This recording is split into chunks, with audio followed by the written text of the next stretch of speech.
Lucas 10, 25. Certa ocasião, um perito na lei, vai vendo alguns detalhes, irmãos.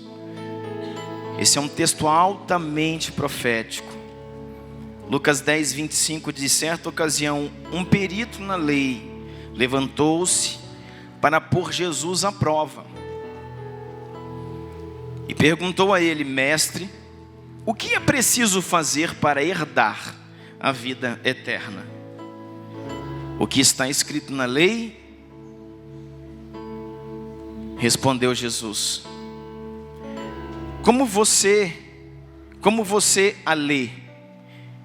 Ele respondeu: ame ao Senhor, o seu Deus, de todo o seu coração, de toda a sua alma, de todas as suas forças, de todo o seu entendimento, e ame o próximo como a si mesmo. Disse Jesus: você respondeu corretamente. Faça isso e viverá. Mas ele, querendo justificar-se, perguntou a Jesus: e quem é o meu próximo? Diga comigo: quem é o meu próximo? Em resposta, Jesus disse, aqui ele vai propor uma parábola. Em resposta, propôs Jesus uma parábola. Um homem descia de Jerusalém.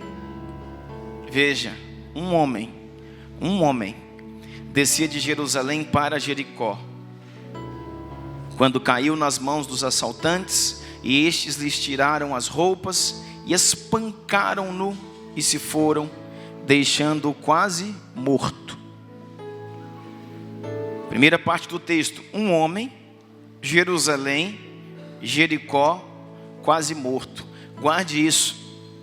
Disse Jesus: um homem descia de Jerusalém para Jericó, 2 cidades, quando caiu na mão de assaltantes. Esses lhes tiraram a roupa e espancaram-no e se foram, deixando quase morto. Então um homem, Jerusalém, Jericó, quase morto. Aconteceu que estavam descendo pela mesma via, pela mesma estrada, no mesmo sentido, um sacerdote. Aconteceu que estava descendo pela mesma estrada, pela mesma via. Outra versão diz: no mesmo sentido vinha vindo um sacerdote. Quando viu o homem machucado, espancado, quase morto, passou para o outro lado. Assim também um levita, ou seja, o levita também vinha pela mesma via, no mesmo sentido. Quando chegou ao lugar e o viu, passou para o outro lado. Mas um samaritano, estando de viagem, chegou aonde se encontrava o homem. Quando viu, teve misericórdia dele. Então nós temos mais aqui um levita, um sacerdote, um samaritano.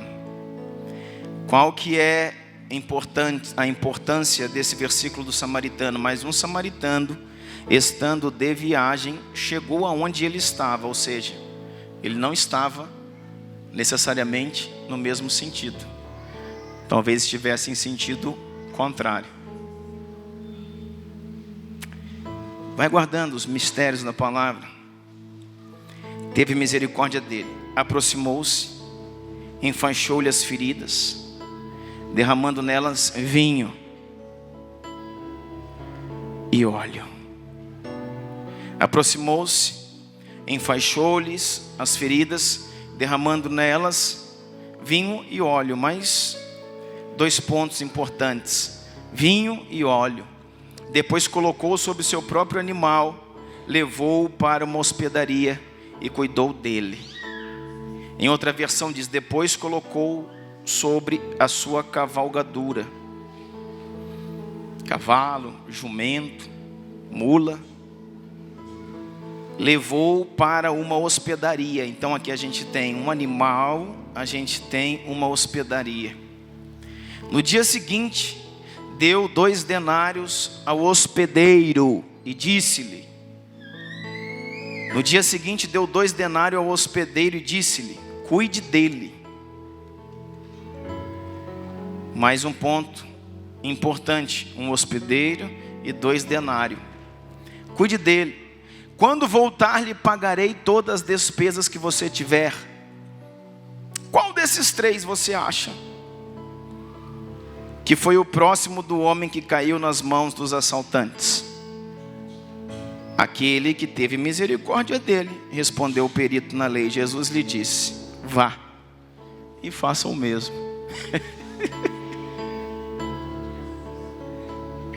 Feche seus olhos. Pai eterno, tenha misericórdia de nós. Livre-nos de nós mesmos. Tire de nós, Pai, toda dureza, toda frieza. Tire de nós, Pai, tudo aquilo que nos afasta de Ti, toda distração. Captura, Pai, os nossos pensamentos. Captura o nosso entendimento. Captura toda a nossa atenção nessa noite, Pai. Senhor, apaga da nossa memória, Pai, o amanhã. Apaga da nossa memória, Pai, os desafios do dia de amanhã.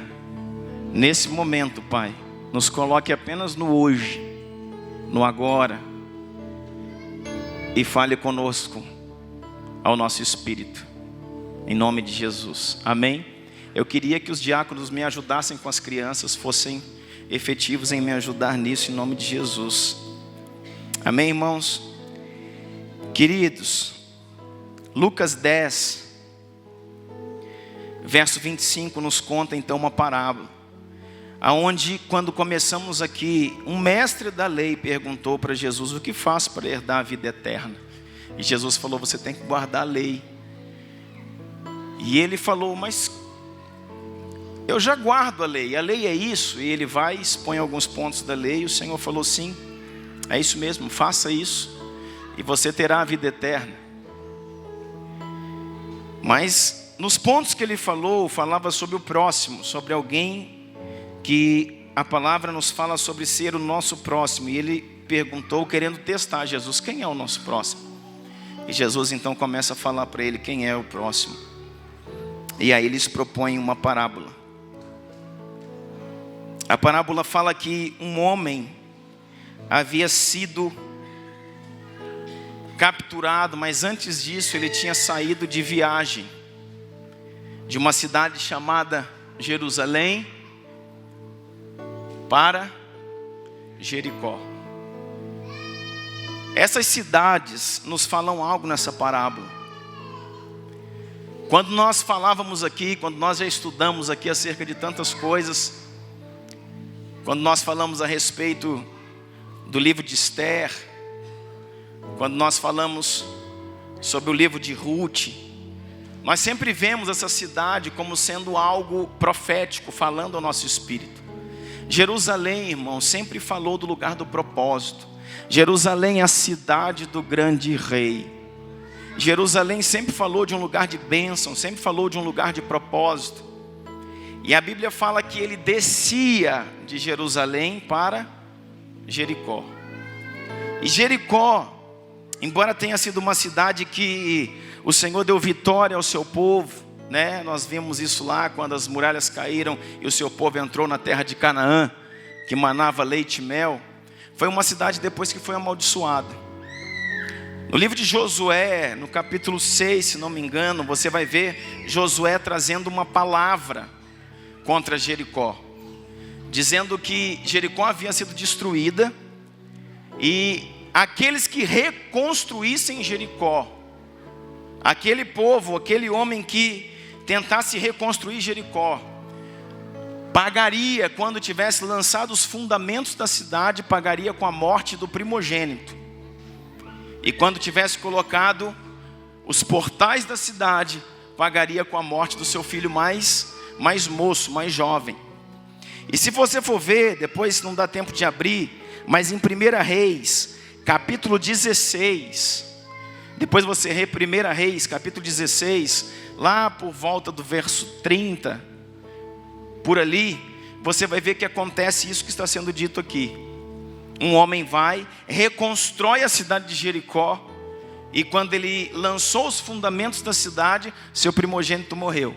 E quando ele colocou o portal da cidade, o seu filho caçula, o mais moço, também morreu, cumprindo uma palavra que Josué havia liberado lá em Josué no capítulo 6. Porque Jericó havia sido uma cidade amaldiçoada pelo Senhor. Então, o que eu quero que você entenda aqui, que um homem está saindo de Jerusalém para Jericó. Que um homem está saindo de um lugar de bênção, de um lugar de plenitude, de um lugar de propósito, para ir a um lugar de maldição, a um lugar onde se perde o propósito, a um lugar onde se ofusca a visão, a um lugar onde se vive sem direção de Deus, onde se vive sem a cobertura do Espírito Santo, sem a direção, sem a sabedoria que o Espírito Santo nos dá. Então, essas cidades não estão aqui por acaso. Jesus propõe essa parábola. Um homem, não diz quem é o homem, qualquer que seja ele, um homem saiu de Jerusalém e descia para Jericó, ou seja, caminhava para a perdição. Nesse caminho ele foi encontrado, foi aprisionado, foi espancado e deixado como morto, como quase morto, como semi-morto. Ele ainda respirava, estava vivo, mas não tinha condição nenhuma de se levantar, de sair daquele lugar, porque ele estava quase morto. E aí o Senhor começa a dizer que alguns homens passaram por ali, vindo na mesma via que ele estava.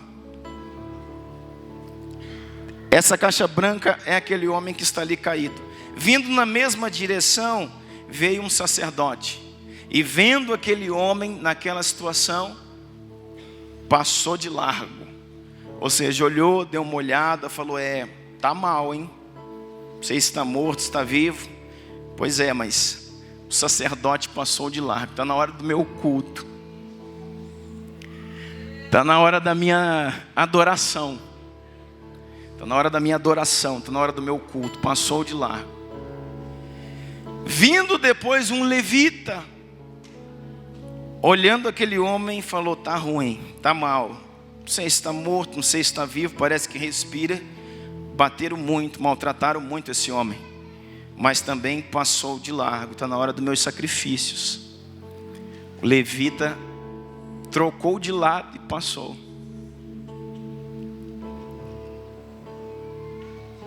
Você entende que se esses homens estavam na mesma via, ou na mesma direção, que o original da palavra diz que ele estavam na mesma direção, tanto o levita quanto o sacerdote também estavam descendo de Jerusalém para Jericó, estavam caminhando para o mesmo lugar, por um lugar onde a visão se ofusca, para um lugar de frieza, de incredulidade, de morte espiritual, para um lugar de pecado, irmão. Ainda que sejam homens dedicados ao serviço do tabernáculo, que era o que existia naquele tempo, do templo do Senhor, porque era isso que tanto levitas quanto sacerdotes faziam. Faziam o que, pastor? Oficiavam no templo, mas estavam pelo mesmo caminho. Mas diz então que passaram de largo. Mas veio um terceiro homem, e esse era um samaritano. E não diz que o samaritano vinha na mesma direção. Diz que de alguma forma ele chegou aonde estava aquele homem que tinha sido atacado. Talvez ele tivesse vindo subindo. Você está entendendo isso? De Jericó para Jerusalém. E esse homem para ali. E esse homem olhando, meu Deus, apanhou demais, está mal, não sei se está vivo, se está morto, parece que ainda respira. Pegou aquele homem, limpou as suas feridas, lavou as suas feridas, aplicou vinho e óleo, aplicou o vinho e óleo nas suas feridas, colocou sobre o seu cavalo, sobre a sua cavalgadura, diz no original, pode ser uma mula, que era bem utilizado naquele tempo, colocou sobre o seu cavalo e levou até uma hospedagem. E disse ao hospedeiro, e disse ao dono da hospedagem: eu já dei os primeiros socorros, parei, limpei as suas feridas, lavei as suas feridas, ungi as suas feridas com azeite, com óleo e com vinho.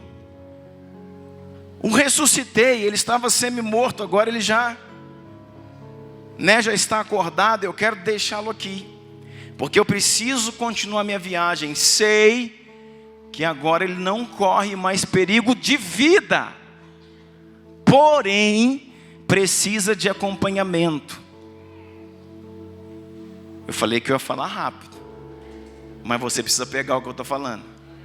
Ele não corre mais perigo de vida, mas precisa de acompanhamento. Os primeiros socorros eu já fiz, já prestei. Eu acordei, limpei as suas feridas, tirei-o do seu lugar de coma. Limpei as suas feridas, ungi com óleo e com vinho, e trouxe até a uma estalagem, a uma hospedaria. Ele não corre mais perigo de vida, foi resgatado coma, porém precisa de cuidados. E nas tuas mãos, hospedeiro, e nas tuas mãos, dono da estalagem, eu entrego esse homem, para que você cuide dele, até que ele seja 100% bom, firme, restaurado, limpo, reposicionado, e possa voltar à sua vida. Deixo esse homem nas tuas mãos. Vou de viagem, vou pagar 2 denários. Diga comigo, 2 denários. Pá. E retorno. Virei outra vez. Retornarei. Virei outra vez. Retornarei para prestar conta contigo de como está aquele a quem eu tirei do coma e entreguei nas tuas mãos. 2 denários já estão pagos. É o recurso meu que eu te dou como investimento para que tu comece a obra. Quando voltar, acabo de acertar tudo se preciso for. Não poupes nada em cuidar desse homem. E sumiu. Entendeu?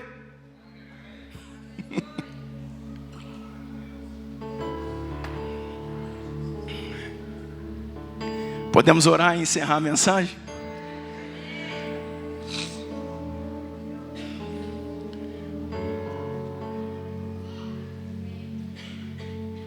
Irmãos, o que esse homem fez, esse samaritano, o Senhor diz, é aquilo que você precisa fazer. Esse samaritano não sou eu, nem é você. Esse samaritano é Jesus. Ele é Yeshua. Ele é o Cordeiro de Deus que tira o pecado do mundo. Ele é o caminho, a verdade e a vida. Ele não é um caminho. Todos os caminhos levam a Deus, a maior mentira do mundo. Porque isso é o que o mundo diz, a Bíblia diz, ele é o caminho. Só existe o caminho. Não existe ninguém que leva a Deus a não ser o caminho. Artigo definido. O caminho, Ele é Jesus, a verdade e a vida. Ele é aquele que carrega azeite. Ele é aquele que carrega vinho. O vinho na Escritura sempre nos falou do sangue. Sempre nos falou do sangue derramado na cruz do Calvário. Hoje nós simbolizamos isso, para que possamos lembrar da sua morte até que Ele venha. O sangue, irmãos, fala de redenção. O samaritano é Jesus, o homem que podia chegar e tocar, liberando o quê? Salvação, redenção, remissão pelo sangue. O sangue, antes de salvar, o sangue remiu. O que é remir, pastor? O sangue resgatou. Estávamos mortos em nossos delitos e pecados. Nós, eu, você, estávamos mortos em nossos delitos e pecados. Mas Jesus veio e com o seu precioso sangue Ele comprou, Ele resgatou do lamaçal do pecado povos de todas as tribos, línguas e nações. O sangue da cruz resgatou, pagou, remiu. Aquele sangue aplicado nas feridas daquele homem está dizendo: eu estou remindo, estou pagando o preço pelo teu pecado, para que você saia do coma e viva. O sangue resgata, o sangue tem o poder de remir. E o azeite em toda a palavra, irmãos, fala daquilo que traz luz. O azeite era aquilo que, trazia o fogo para as lamparinas, para o candelabro. O azeite fala do Espírito Santo da verdade, que o mundo não pode receber. É todo mundo igual, pastor, todo mundo tem o Espírito Santo. É mentira.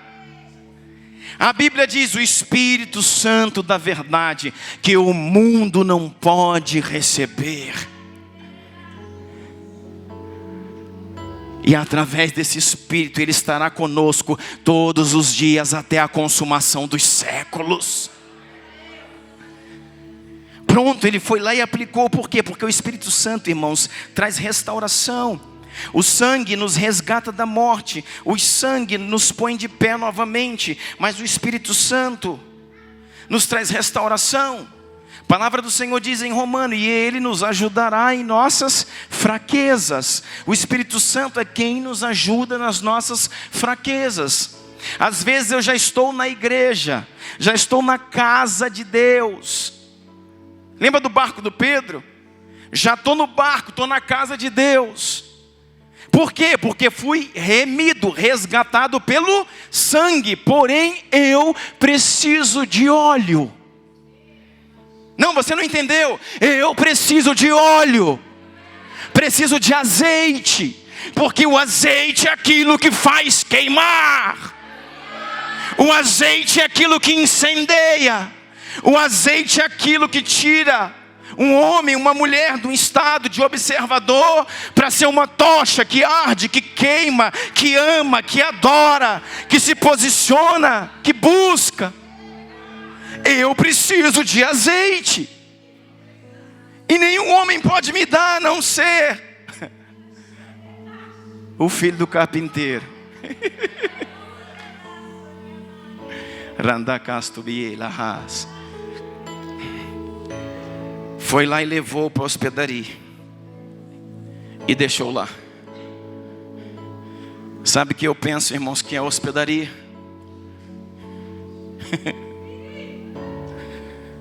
Homens foram tirados, resgatados do coma.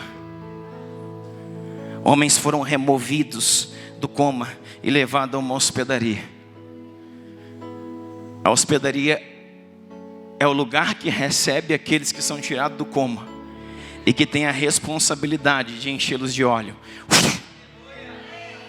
O óleo é o Senhor que traz, mas você é um canal na restauração. Quem é A hospedaria. Diga: a hospedaria é a igreja. A hospedaria é você. A hospedaria sou eu. Nós somos os hospedeiros, os anfitriões, aqueles que estão recebendo os homens em coma que o samaritano passou para entregar nas nossas mãos. 2 denários. Por que 2 denários? 2 denários. Pá. O samaritano falou: coloco nas tuas mãos esse homem, é responsabilidade tua. Já o tirei do coma, porque apliquei o sangue, resgatei. E comecei a aplicar o óleo. A restauração começou. Você na hospedaria. A hospedaria vai fazer o restante. Receba esse homem e cuide dele. Eu vou pagar pelo serviço. Ei, deixa eu falar uma coisa para você. É Deus que paga. Tudo que você precisar fazer por alguém, é Deus que paga. Tudo que você for investir na vida de alguém, é Deus que paga. Não tema em abençoar, em ofertar, em ajudar, em estender a mão. É Deus que paga. Não diga: eu não posso fazer porque eu não tenho. Diga: eu não tenho, por isso que eu vou fazer. Nocauteia Mamon, irmão. Dá um nocaute, um cruzado de esquerda em Satanás e diga: eu não tenho. E tu quer me envergonhar para te mostrar que tu não governa a minha vida. É porque eu não tenho que eu vou fazer a tua obra, Senhor. Eu vou abençoar o meu irmão. E vai lá, irmão, abençoa. É Deus que paga. Ele foi lá e colocou. Não foi 3. Não foram 3, não foi 1, foi 2 denários. Aí você pega e vasculha 1 denário. 1 denário era o pagamento por 1 dia de trabalho. 1 denário era o pagamento por 1 dia de trabalho de qualquer tipo de trabalhador. Então, se ele está combinando com o hospedeiro, está dizendo: eu te dou 1 denário. Esse denário paga esse dia. O denário era o pagamento por 1 dia de trabalho. E diz: mas eu te dou 2 denários, ou seja, paga o 2º dia. Isso quer dizer que ele garantiu que demoraria pelo menos 2 dias. E a palavra do Senhor diz que para Deus 1 dia é como 1000 anos, e 1000 anos é como 1 dia. Isso quer dizer 2000 anos para que eu retorne. Isso, irmãos, é escatológico. Que é escatológico, pastor? Fala a respeito do fim. Porque se a gente pensar e for ver Apocalipse, em todo o Apocalipse fala sobre 6 dias, 6 dias, 6 dias, 6 dias. Por quê? Começa no Gênesis, em 6 dias ele criou, e no 7º descansou. Está entendendo isso? E a Bíblia vem falando sobre 6 dias, e as profecias de Daniel, e as profecias de Ezequiel. 6 dias são 6.000 anos, irmãos. São 6.000 anos. E se isso que nós entendemos, a igreja entende em 6.000 anos de criação, de Adão até Moisés, 2.000 anos. De Moisés até a primeira vinda, mais 2.000 anos. Da primeira vinda até a segunda, mais 2.000 anos. 2 denários, dá 6. Ou seja, ele está aí batendo a porta. A Bíblia, irmãos, ela é clara. E vai dizer o tempo inteiro sobre os 6. E há muitos que entendem que o milênio representa o 7º dia, o milênio, 1000 anos. O ano de descanso do Senhor.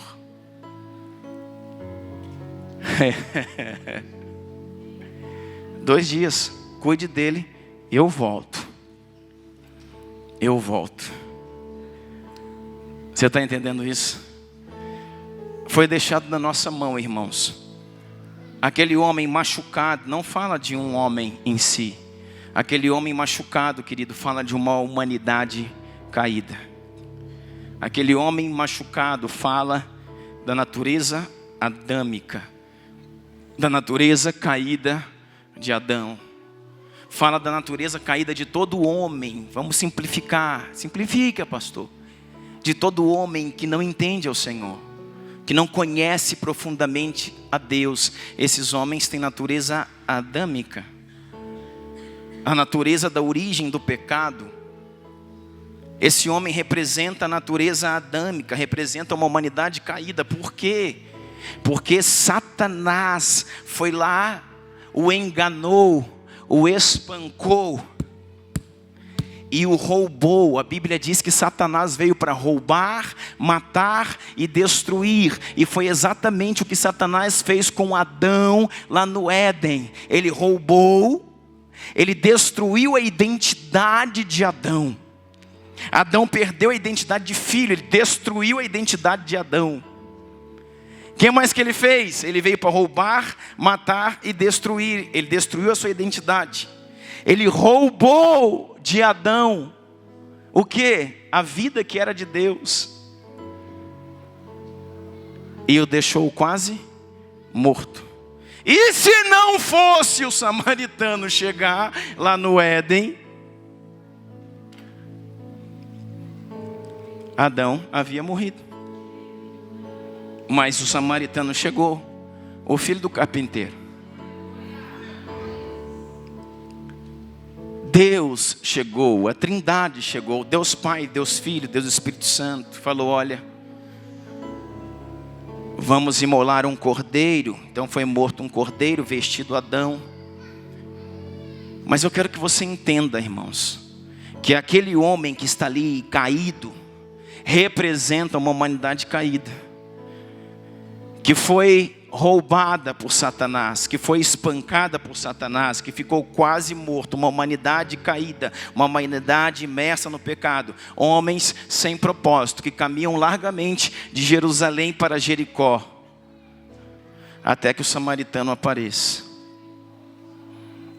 com óleo e com vinho, para o resgatar, o limpar, o restaurar e o colocar na estalagem. E dizer: cuide dele, está pago, eu volto. 2 dracmas, 2 dias, 2000 anos. Estou de volta, varão. Estou de volta, varão. Para ver o que foi feito dos homens que foram deixados em suas mãos, ó igreja, estalagem do Senhor. Está ligado? Está entendendo isso?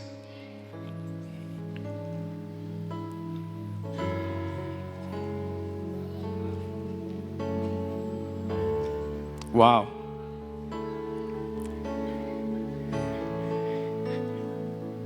Se você que entende um pouquinho mais de escritura, de Bíblia, está aí perguntando: gente,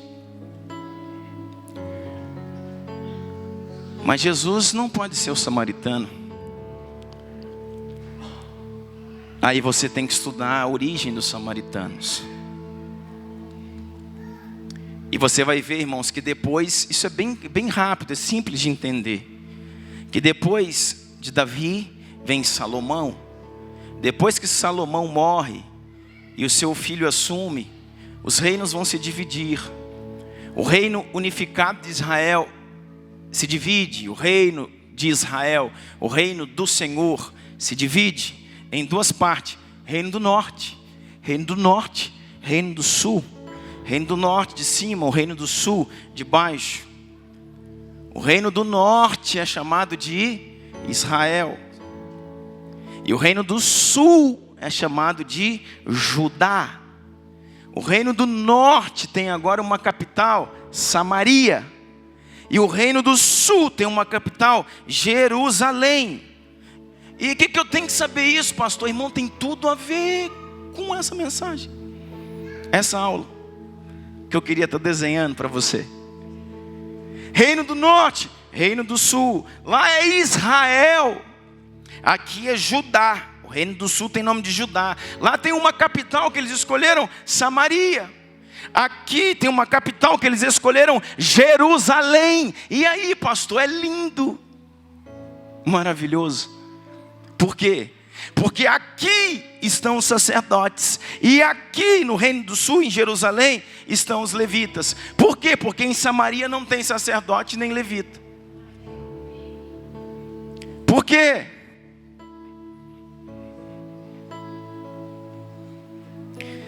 Não tem, irmãos, o culto como era feito no Reino do Sul.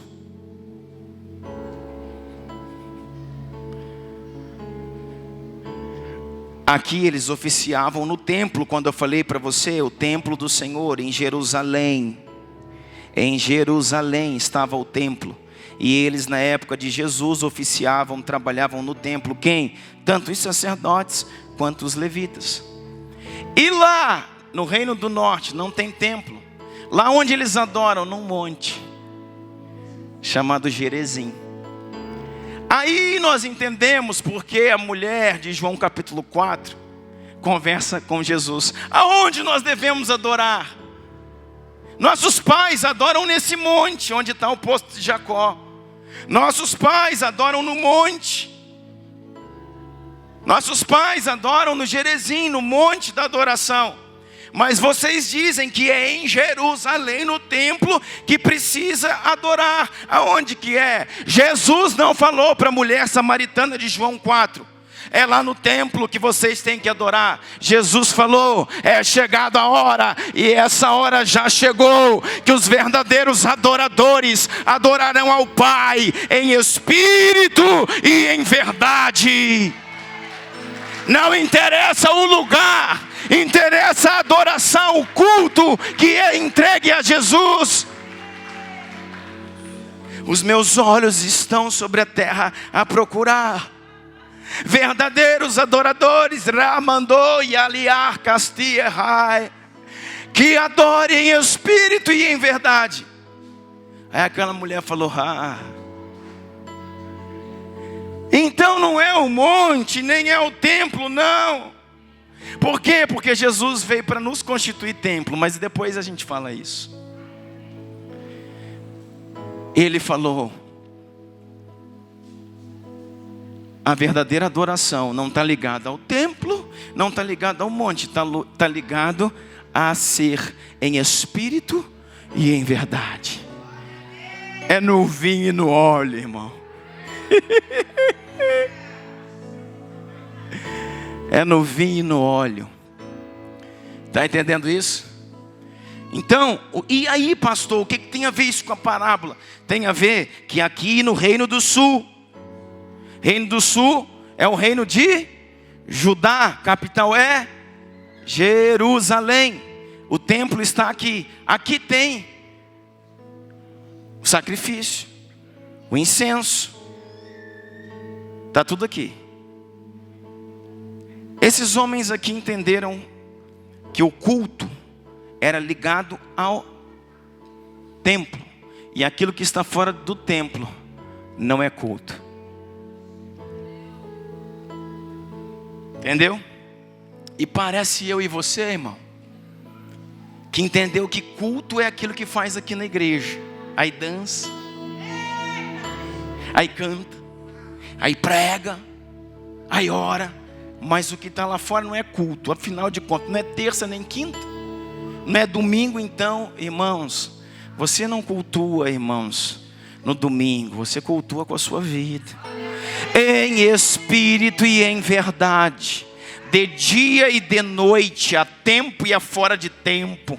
Adoração, vida cristã é um estilo de vida, todo dia, toda hora, a tempo e a fora de tempo. Não é no templo, nas quatro paredes. Aqui a gente tem um templo, tem o levita e o sacerdote. Abre aspas, a presença, a arca não está lá, fecha aspas. Mas tem toda a movimentação de uma igreja, cadeira bonita, placa de igreja, cortina, tem toda a movimentação de igreja. A presença, abre aspas, não está lá, fecha aspas. Tem toda a movimentação de igreja. Porém os homens estão ligados à religiosidade. Por quê? Porque o que está lá dentro, sacrifício, incenso, faz isso, faz aquilo. Aquilo é do Senhor. O que está fora do tabernáculo. Agora os samaritanos não têm templo. Os samaritanos que estão aonde? Reino do Norte, em Israel. Capital, Samaria. Eles têm um monte, eles adoram no monte. Então, quando eles descem do monte, quando eles veem alguém no chão, um homem espancado, esfolado, eles entendem, isso é o meu ministério. Isso é acender incenso. Isso é sacrifício. Se eu pego esse homem, ponho no meu cavalo, mudo a minha rota, perco 2 dias, pago com meu dinheiro, e isso não é sacrifício? O que é sacrifício?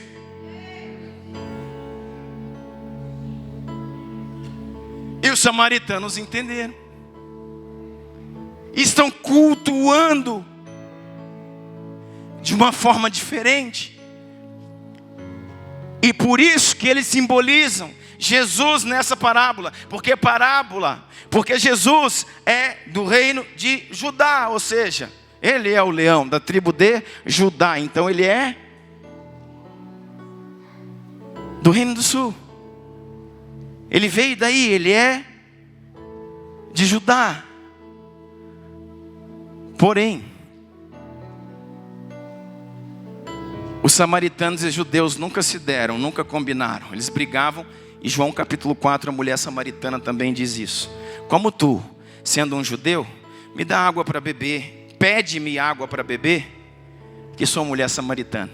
Seu povo e o meu não se dá, é o mesmo povo, viu gente? Só que o reino do sul,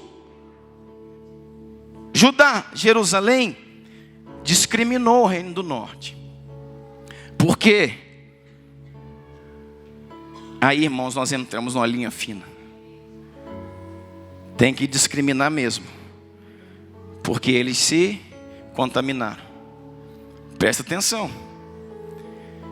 Quando esse reino do norte aqui foi capturado, foi dominado pelos assírios, a Síria levou os nobres lá para a Síria e mandou sírios, homens, para o reino do norte, para Samaria. E esse povo sírio se envolveu com os judeus do reino do norte, e o povo então ficou impuro.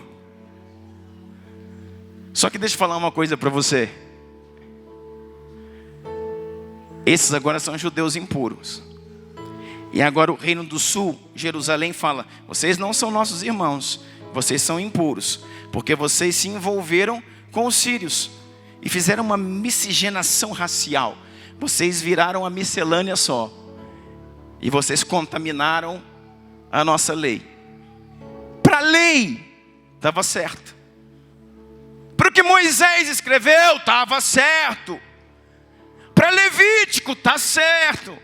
Para os escritos de Êxodo, de Número, está certo.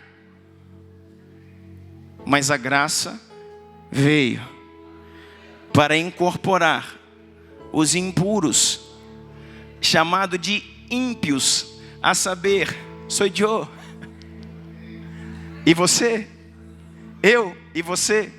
A graça veio para incorporar os impuros, para incorporar os ímpios no meio do povo judeu. Eles são a videira verdadeira. Jesus é a videira e eles são os ramos originais da videira, Israel, ou da figueira. A palavra fala que nós somos ramos enxertados, ramos de figueira brava. Fomos enxertados. Sabe por que Jesus aqui representa, irmãos, aquele samaritano? Porque os samaritanos, eles eram, então, rejeitados pelos seus próprios irmãos. E a Bíblia vai dizer Ele veio para os que eram seus, mas os seus não o receberam. Mas a todo aquele que recebeu foi dado o poder de ser feito filho. E a palavra de Deus diz, não dá tempo de eu ler, mas depois você confere aí. E a palavra do Senhor diz,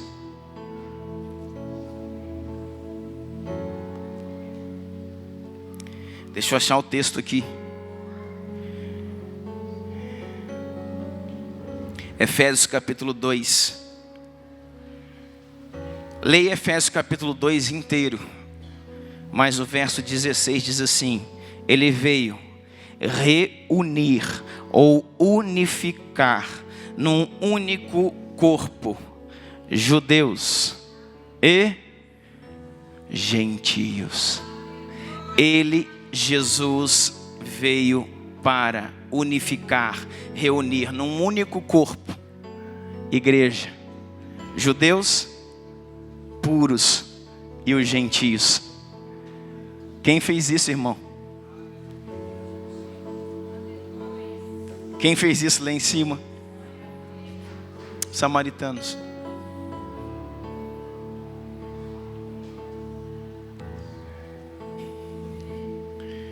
E o samaritano passou e diz: não é porque esse homem aqui caído está fora do templo que ele não faz parte do meu culto. Para quem está no reino, irmãos, não tem, o fulano é de outra igreja. Não existe outra igreja. Jesus só tem uma igreja. Eu não posso falar, não posso ajudar, não posso servir. O fulano é de outra igreja. Alguém pode não gostar, mas Jesus gosta. Porque ele só tem uma igreja. E eu posso servir qualquer pessoa. Por quê? Porque ele é um homem, muitas vezes sendo esfolado, sendo espancado por Satanás, pelo mundo.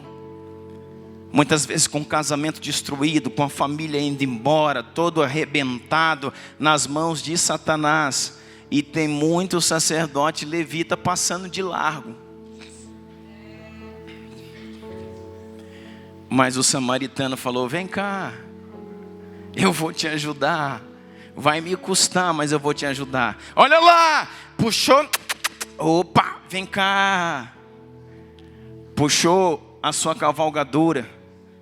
Irmãos, cavalo na Bíblia, mula, cavalo, quer dizer, sabe o que? Boi também fala sobre isso, sobre força. Força fala sobre serviço. E você lembra o que é serviço mesmo? O que é serviço que nós estamos estudando? Serviço é ministério. Sabe o que ele está dizendo? Eu vou te servir com o meu ministério. O meu ministério é um ministério de socorro.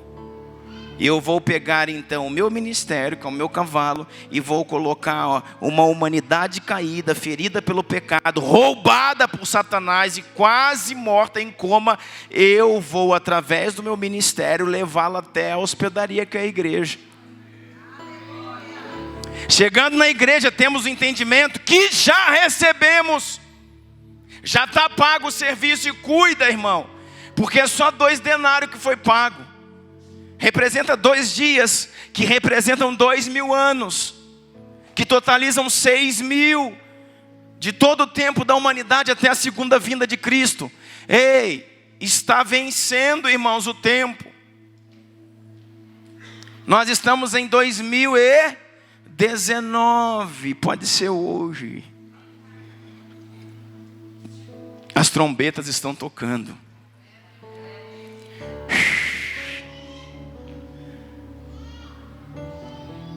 Cuida dele, hospedeiras.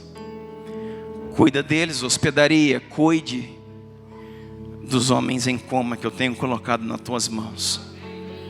Eu vou voltar. Eu vou voltar. Jesus virá a segunda vez.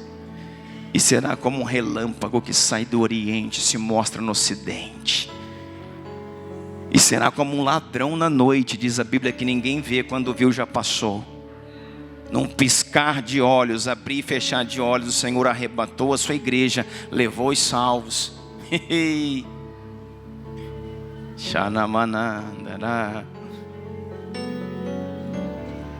Enquanto isso, nós temos igreja para cuidar, nós temos culto a fazer, nós temos adoração, temos dança, temos louvor, temos intercessão. E isso é a movimentação do templo. Mas tudo isso tem que culminar em quê?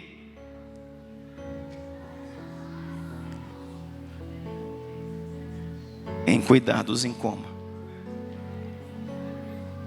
daqueles que estão quase mortos, que Jesus colocou na sua mão. Está aqui. Eu devolvi a vida a ele, eu permiti que ele não morresse, mas entreguei para você, igreja. Cuide, porque eu estou voltando e venho para prestar contas. Amém? Eu quero orar com você. E queria muito que você tenha entendido essa mensagem.